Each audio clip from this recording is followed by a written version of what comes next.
So in addition to helping nearly 3,000 families who have kids with autism, we also help families who have children with really complex medical needs living in the greater Boston area. So because of medical advances, lots of children are living longer. People may have wheelchairs and need help with breathing, have cardiac conditions. So our family support program called Home First helps families connect with all of these needed resources like doctors, like getting ramps for their homes, like adapting a wheelchair vehicle so families can stay together. The way that we help them is that we're not traditional case managers who just go in and, say we're going to do a bunch of paperwork. We actually get in deep and help them.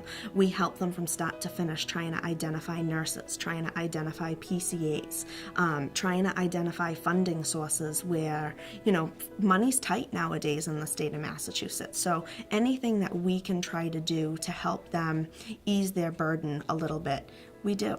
Our case managers will go in and help the family identify community resources that will benefit the family as well as the individual.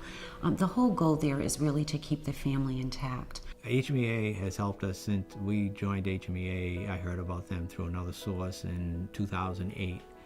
And ever since we've joined them, it's like a weight's been lifted off my shoulder. We have worked closely with them. They have about over 3,000 families that they deal with, and they always make me feel like we're the only ones that they're dealing with. That's how good they are. And any resources that we need to get, we've had good luck at getting. I email them or call them, and someone's always willing to lead me in the right direction.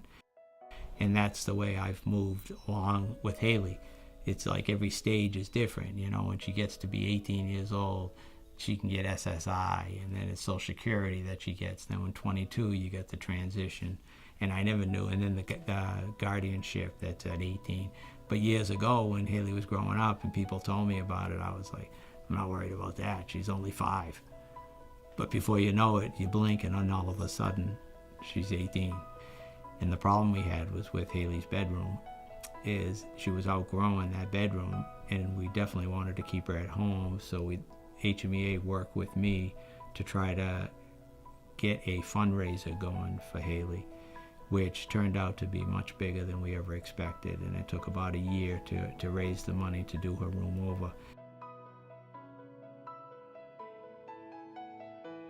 And then we had bought tickets. Haley's favorite singing group was Sugarland Country Duo, and we ended up getting tickets to go see Sugarland. So we were going, and behold, we ended up getting through HMEA. They had set it up where we had backstage passes to meet Sugarland, which was like, Haley was just ecstatic, and we got to meet Sugarland and everything that night, which was all like almost at the finale of the room being done. So it kind of put a nice bit at the end of that room being done, which is just a blessing for us now. And it's so easy to move around in a room, and Haley is, she's a joy to be with, and we have nurses, 47 hours a week we get for nursing hours. So there's always somebody in there with Haley too. And before, we were always confined to basically sitting in our living room because the nurses had to use the bathroom. They got running water in there now. And without HMEA, I know this wouldn't have been possible because I wouldn't have known where to begin. They need the help. We'll find them the resources. It's not just as easy as picking up the phone and calling someone and it's a done deal. So we get that. And I think really throughout the agency, you see that passion and commitment to really helping to make it happen. If it wasn't for Jean, we wouldn't be here right now.